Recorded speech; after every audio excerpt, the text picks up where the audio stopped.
पिछले एपिसोड में हमने देखा था कि चैन अपना सामान पैक करके प्रिंसिपल को गुड बाय करते हुए मिड सिटी में डॉन एकेडमी के लिए निकल जाता है। अब आगे एपिसोड की शुरुआत में हम देखते हैं डॉन एकेडमी का सीन, जहाँ पे चैन उस एंट्रेंस को देख के कहता है, तो ये है डॉन एकेडमी, ये तो सचमुच में भव्य लग रहा है, लेकिन यह इतना शांत है कि ये बिल्कुल भी स्कूल जैसा नहीं लगता। फिर सीन शिफ्ट होता है रजिस्ट्रेशन ऑफिस में, जहाँ पे चैन एक आदमी के पास जाके कहता है, क्या ये रिसेप्शन ऑफिस है और नए स्टूडेंट को रजिस्टर करवाने के लिए इधर जाना पड़ता है। ये सुन के वो आदमी कहता है, तुम अपना आईडी कार्ड दिखाओ। चैन उससे अपना आईडी कार्ड दिखाता है। चैन के आईडी कार्ड को देख के वो आदमी हंसते हुए कहता है, तो तुम हो झाओ चैन, मैं तुम्हारा ही इंतजार कर रहा था, मेरे साथ आओ, मैं तुम्हें स्कूल ले चलता हूँ। ये सुन के चैन कहता है, क्या मेरा इंतजार कर रहे थे? मुझे नहीं लगता कि मैं किसी सीनियर को जानता हूँ। ये सुन के वो आदमी कहता है, मैं नहीं, तुमसे कोई और मिलना चाहता है। फिर नेक्स्ट सीन में हम देखते हैं वे लोग एक बड़े से पत्थर के सामने खड़े हो जाते हैं, जहाँ पे वो आदमी चैन से कहता है, इसके बीच में खड़े हो जाओ और अपने ब्लैक कार्ड से इस स्टोन टैबलेट पर टच करो। इस हवेली में एक ऐसी जगह है जहाँ पे कोई छिपा हुआ पैसेज है। ये सुन के वो आदमी कहता है, तुम्हें थोड़ी देर में पता चल जाएगा और तुम्हें बस थोड़ा चक्कर आ सकता है, बस इसे सहन कर लो। फिर चैन अपने ब्लैक कार्ड से उस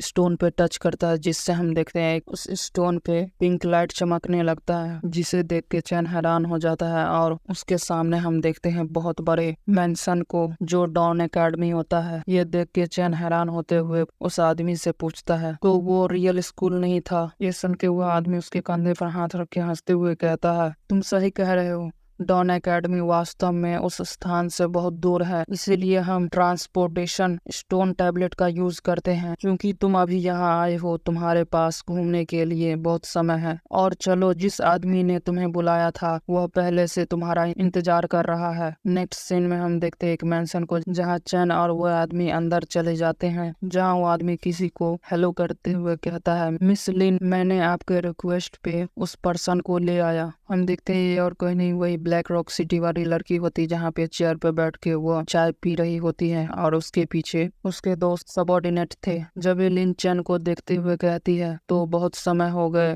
तुमसे मिले हुए, मुझे याद करो। ये सुनकर चैन कहता है, बेशक, मैं आपको धन्यवाद देना चाहता हूँ, मैंने एक्सपेक्ट नहीं किया था कि आप मेरे सीनियर होंगे। जब ये पर्पल हेयर वाली लड़की उस आदमी से कहती है, तुम्हारा काम हो गया है, तुमने अच्छा काम किया है, मैंने तुम्हारे पैसे को तुम्हारे अकाउंट में ट्रांसफर कर दिया है। ये सुन के वो आदमी हंसते हुए कहता है, तो फिर मैं चलता हूँ, आप दोनों बातचीत करो। फिर चैन लिन से पूछता है, सीनियर लिन, आपने स्पेशली मुझे यहाँ पे क्यों बुलाया, इसका क्या कारण है? जब हम देखते हैं कोई कहता है, रुक जाओ वहीं पे, हम देखते हैं और कोई नहीं, सीनियर लिन के पीछे जो लड़का होता है वही होता है, वह चैन के सामने आते हुए कहता है, तुम आउटर डिस्ट्रिक्ट के गंदे आदमी, तुम्हें किसने परमिशन दी कि तुम मिस लिनियन को अप्रोच करो? जब सीनियर लिन पीछे से कहती है, कोई मीन चैन, अपने मुंह को संभालो, झाओ चैन मेरा गेस्ट है। फिर वो चैन से कहती है, चलो बैठो और बात करें। ये सुन के चैन कहता है, कोई जरूरत नहीं है, मुझे बताओ कि काम क्या है। ये सुन के सीनियर लिन कहती है, तो ठीक है, मैं तुम्हें इसे शॉर्ट में बताती हूँ। हमारे गिल्ड में लोगों की कमी है, इसीलिए मैं तुम्हें इसमें शामिल होने के लिए इनवाइट करना चाहती हूँ, और प्रस्ताव के संबंध में तुम्हें 30 मिलियन के बारे में तुम्हारा क्या ख्याल है? ये सुन के चैन शॉक हो जाता है और अपने मन में सोचता है, वह सीधे 30 मिलियन ऑफर कर रही है, और मैंने सुना है कि उस व्यक्ति को हायर करने के लिए उसके स्ट्रेंथ और उसके पोटेंशियल पर निर्भर करता है, लेकिन आमतौर पर 1 मिलियन से ऊपर जाना कठिन है। जब ये सुन के क्विमिन चोंग लियन से कहता है, मिस लियन, क्या आप पागल हो गई है? इतनी बड़ी रकम से तो 3 बी रैंक और एक बिगिनर ए रैंक का स्पीकर मिल सकता है, और आउटर डिस्ट्रिक्ट से आने वाले इस कचरे का वर्थ भी इसके फैक्शन के बराबर नहीं है, और अगर ये जोक है तो ये बहुत ज्यादा है। जब लियन कहती है, क्विमिन चैंग, और गुस्से में कहती है, तुम्हें कब से मेरे डिसीजन को लेने का अधिकार है? ये सुन के क्विमिन चैंग डर जाता है और घबराते हुए कहता है, मेरा ऐसा मतलब नहीं था मिस लिन, और अपने मन में सोचता है, ये आदमी कौन है जो मिस लियन को इस तरह से अपना बचाव करने पर मजबूर कर रहा है? इधर हम देखते पर्पल हेयर वाली लड़की को, जो ये सब देख रही होती है और कुछ नहीं बोलती। फिर सीनियर लियन चैन से कहती है, तुम अभी अभी मिड सिटी में आए हो, इसीलिए संभवतः है कि तुम अभी तक किसी गिल्ड में शामिल नहीं हुए हो और ये सबसे बड़ा ऑफर है जो मैं तुम्हें अभी दे सकती हूँ। मुझे आशा है कि तुम मेरे सिंसियरिटी देखोगे। ये सुन के चैन अपने मन में सोचता है, ये कहना झूठ होगा कि मैं लोभित नहीं हूँ, ये मेरे कल्पना से भी परे है, लेकिन मैं तो बस ई रैंक का रूकी हूँ। वह ऐसा क्यों करेगी? और लियन से कहता है, सीनियर लियन। जैसे वो आगे बोलने वाला होता तभी अनाउंस होता है कि जो भी नए स्टूडेंट है कृपया 1 घंटे के भीतर असेंबली हॉल में इकट्ठा हो। मैं रिपीट कर देता हूँ, सभी न्यू स्टूडेंट। ये सुन के लियन कहती है, ऐसा लगता है कि लास्ट न्यू स्टूडेंट आ गया है। झाओ चैन, तुम अपना लगेज यहीं छोड़ दो और तुम इसके बाद में यहाँ से ले जा सकते हो। और एक गिल्ड से अचानक से ऑफर आना, इसीलिए हेजिटेट होना नॉर्मल है। इसके बारे में सोचो, नए स्टूडेंट के ऑर्गेनाइजेशन के बाद सीनियर गिल्ड न्यू कमर का सीजन होगा। मुझे आशा है कि तुम मुझे अपना मेंटोर चुनोगे। इसके बाद इससे तुम्हें बचाने का रिपेमेंट होगा और किसी को तुम्हारे अडेप्ट होने में मदद करना कोई बुरी बात नहीं है। ये सुन के चैन कहता है, सीनियर लिन, मैं इसके बारे में सोचूंगा। ये सुन के लियन हंसते हुए कहती है, अच्छा। फिर वो कहती है, सिस्टर सी प्लीज झाओ चैन को असेंबली हॉल में ले जाए। ये सुन के सिस्टर सी कहती है, ठीक है। नेक्स्ट सीन में हम देखते हैं असेंबली हॉल का सीन, जहाँ पे हम देखते हैं बहुत सारे स्टूडेंट असेंबली हॉल में जमा हो रहे होते हैं। वही हम देखते हैं एक येलो हेयर वाले लड़के को जो कहता है, मैंने एक्सपेक्ट नहीं किया था कि मैं सबसे लास्ट आने वाला स्टूडेंट होऊंगा। जैसा कि एक्सपेक्ट किया था, प्रोटैगनिस्ट हमेशा अलग दिखते हैं चाहे वो कहीं भी जाए। इस स्थान तक पहुंचने के लिए किया गया एफर्ट वर्थ इट है। फिर वो अपने मन में सोचता है, और मैंने सुना है कि लिन फैमिली की सबसे बड़ी बेटी भी यहाँ आई है। इतनी बड़ी बात है, बेहतर होगा कि मैं इस लड़की के करीब आ जाऊं और मैं उससे रिलेशनशिप बना सकूं या फिर उससे शादी कर सकूं, तो मेरे फैमिली का बिजनेस आसमान छू लेगा। फिर वो चैन की ओर देखते हुए अपने मन में सोचता है, इतना पथेटिक आदमी है, ऐसा लगता है कि नए फ्रेशमैन का बैच बहुत इम्प्रेसिव नहीं है। अच्छा हुआ कि मेरे लिए कंपटीशन कम हो गया। अच्छा होगा कि मैं उसके बगल में बैठूं, जिससे मैं तुलना करने में बेहतर लगूंगा। जब भी वहाँ पे इंस्ट्रक्टर आते हुए कहता है, ऐसा लगता है कि सभी लोग यहाँ पे हैं और मुझे काम करने जाना है, तो चलो जल्दी इसे निपटाते हैं। फिर वह सभी से अपना इंट्रोडक्शन देते हुए कहता है, मेरा नाम जियांग हुई है, इस क्लास के लिए इंस्ट्रक्टर, और मुझसे ये उम्मीद मत रखना कि मैं तुम्हें चम्मच से खाना खिलाऊंगा। मैं एक बिजी पर्सन हूँ। मेरा जॉब टेस्ट का आयोजन करना है और रिजल्ट रिकॉर्ड करना है, और कुछ अनिवार्य आयोजना को छोड़कर स्कूल तुम्हारी गतिविधियों पर प्रतिबंधित नहीं लगाएगा। और अगर तुम्हें डॉन एकेडमी ने एक्सेप्ट किया है तो तुम जीनियस हो, लेकिन तुम यहाँ अपना पुराना ग्लोरी भूल जाओ। अभी तुम फ्रेशमैन हो डॉन एकेडमी में और तुम्हें किसी चीज का सामना करना पड़ेगा तो ये पूरी तरह से अननोन है। यही रिफ्ट है। सीधे शब्दों में कहे तो यह रिफ्ट एक शिकार की तरह है। व्यक्ति शिकार भी हो सकता है और व्यक्ति शिकारी भी हो सकता है, और वहाँ पे कोई ह्यूमन वेपन वर्क नहीं करता। केवल स्पीकर्स ही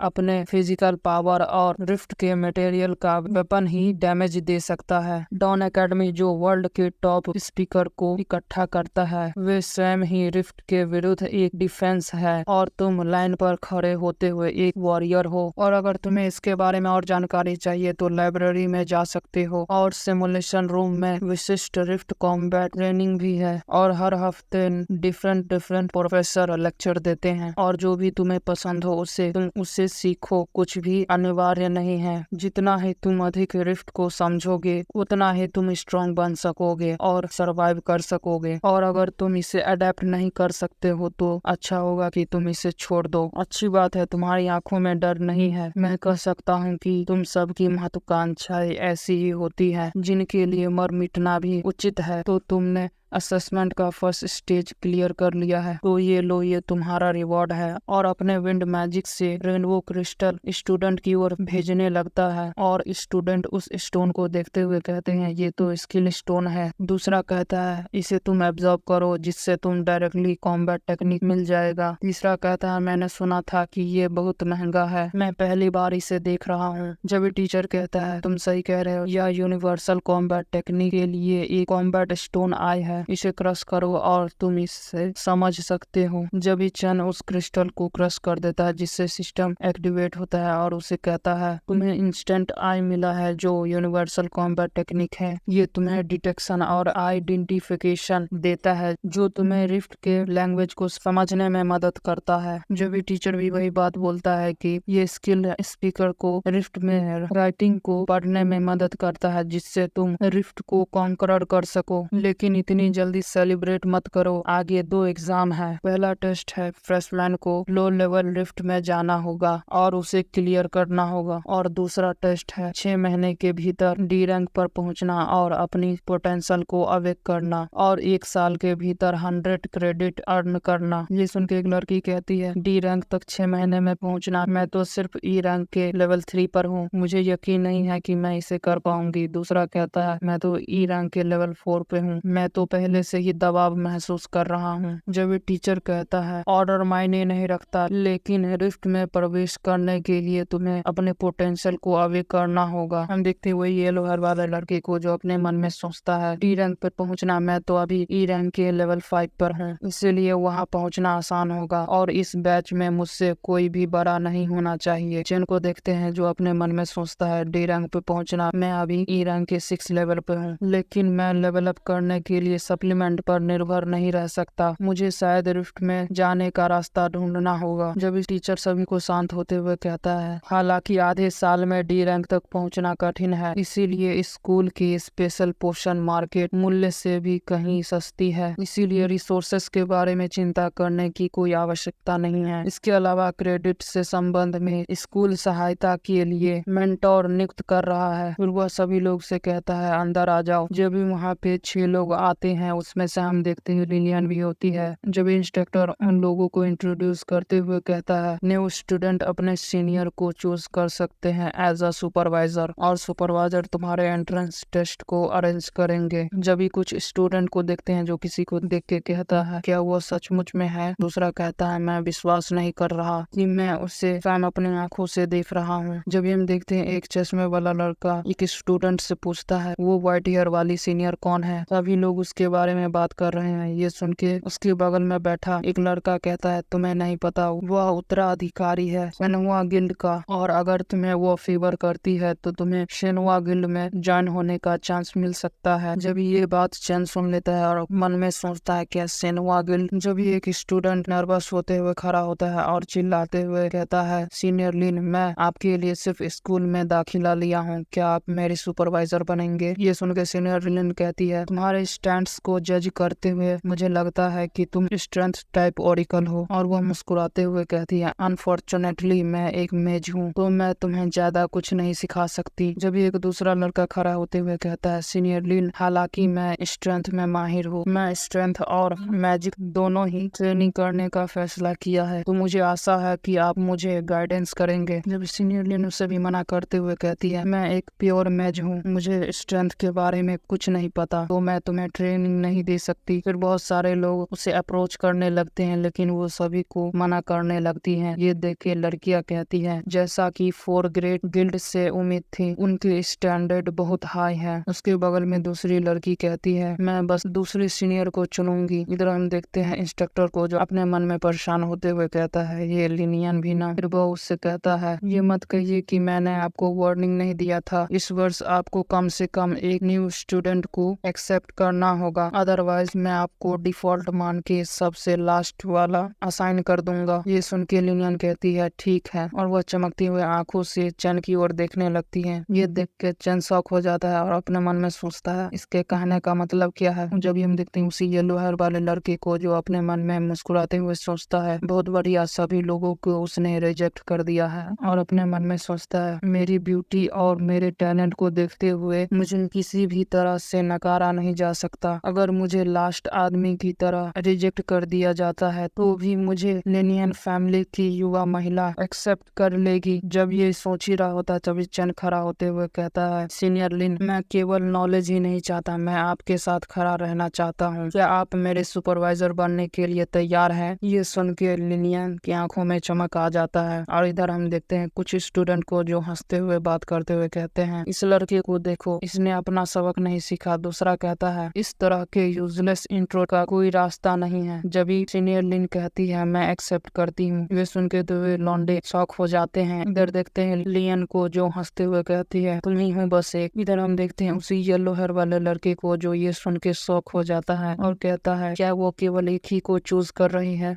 फिर वहाँ से कट होता है, हम देखते हैं मिशन हॉल का सीन, जहाँ पे बहुत सारे लोग मिशन हॉल में इकट्ठा होते हैं। भाई एक नजर मिशन हॉल की ओर देखो, ऐसा लगता है कि कोई पार्टी हॉल है। तो आप अंदाजा लगा सकते हो डॉन एकेडमी कितना रिच हो सकता है। खैर आगे बढ़ते हैं। वही हम देखते हैं सीनियर लिन और चैन को जो मिशन हॉल में जा रहे होते हैं। जब भी चैन सीनियर लिन से पूछता है आप 4 ग्रेट गिल्डों में से सेनवा गिल्ड के हायर है और इतने बड़े गिल्ड में हाई लेवल ओरेकल की शॉर्टेज नहीं होना चाहिए और मेरे जैसे रुकी को ज्वाइन करवाने के लिए इतनी बड़ी रकम खर्च करने की क्या जरूरत है। ये सुन के सीनियर लिन कहती है मैं तुम्हें ना केवल गिल्ड के लिए बल्कि अपने पर्सनल रीजन के लिए तुम्हें रिक्रूट कर रही हूँ। मैं टेस्ट के बाद तुम्हें सारी चीजें बता दूंगी। अभी तुम्हें जिस चीज पर ध्यान देने की जरूरत है वह है। फिर वह किसी और जगह पहुँच के कहती है मैंने जो तुम्हारे लिए एंट्रेंस टेस्ट अरेंज किया है तुम इसे कैसे पास करोगे। और वे लोग तुम्हारे टेस्ट के लिए टीममेट हैं। हम देखते हैं वहाँ पे 4 लोग खड़े होते हैं। फिर सीनियर लिन उन सभी से कहती है सभी लोग यहाँ आ जाओ और अपना इंट्रो दो। जब हम देखते हैं एक लड़की अपना इंट्रो देते हुए कहती है मेरा नाम सुहैन है, मैं सी रैंक के लेवल 5 पे हूँ और मेरा पोटेंशियल स्टेल्थ शैडो है और मैं इस टेस्ट के लिए एग्जामिनर हूँ और जब तक डेंजर नहीं होगा तब तक मैं बैटल में पार्टिसिपेट नहीं करूंगी। और याद रखो कि अगर मैं इसमें इंटरप्ट करती हूँ तो तुम ऑटोमेटिकली इस टेस्ट में फेल हो जाओगे। जब एक येलो हेयर वाली लड़की अपना इंट्रो देते हुए कहती है मेरा नाम ली वाई है जो डी रैंक के लेवल 1 पे हूँ, मेरा पोटेंशियल हीलिंग है और मैं हर किसी के चोट को इलाज कर सकती हूँ। फिर दूसरी लड़की कहती है मेरा नाम झाओलिन है, मैं डी रैंक के लेवल 1 पे हूँ, मेरा पोटेंशियल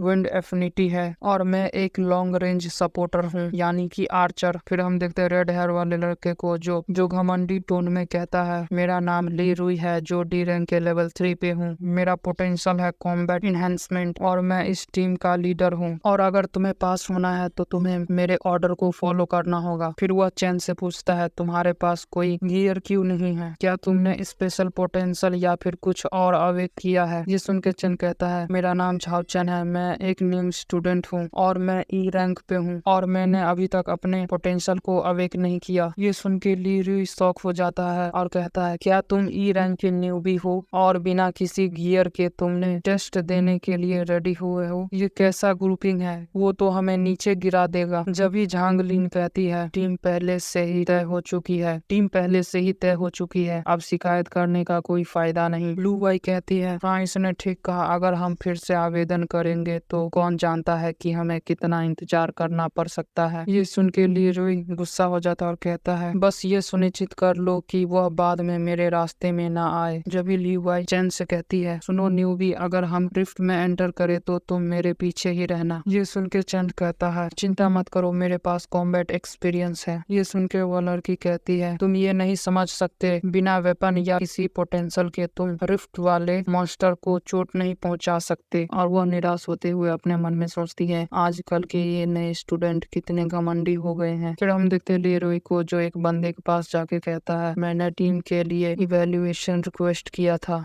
ये सुन के वह आदमी कहता है तुम्हारा रिक्वेस्ट अप्रूव कर दिया गया है, तुम्हारा रिफ्ट रूम नंबर 1 में है। फिर वह उसे एक येलो क्रिस्टल देता है जो एक वर्ल्ड ट्री का फ्रेगमेंट है, इससे तुम रिफ्ट को ओपन कर सकते हो। जब हम देखते हैं लीरोई उस क्रिस्टल को क्रश कर देता है जिससे रिफ्ट ओपन हो जाता है और सभी से कहता है चलो अंदर चले। इधर चैन को देखते हैं जो उस रिफ्ट को देख के अपने मन में सोचता है इतना डेंस स्टार एनर्जी का फ्लक्चुएशन, तो यही है रिफ्ट। फिर वह उसके अंदर जाते हुए कहता है मुझे आशा है कि हम प्रमुख अपग्रेड आइटम को आसानी से पा सकते हैं।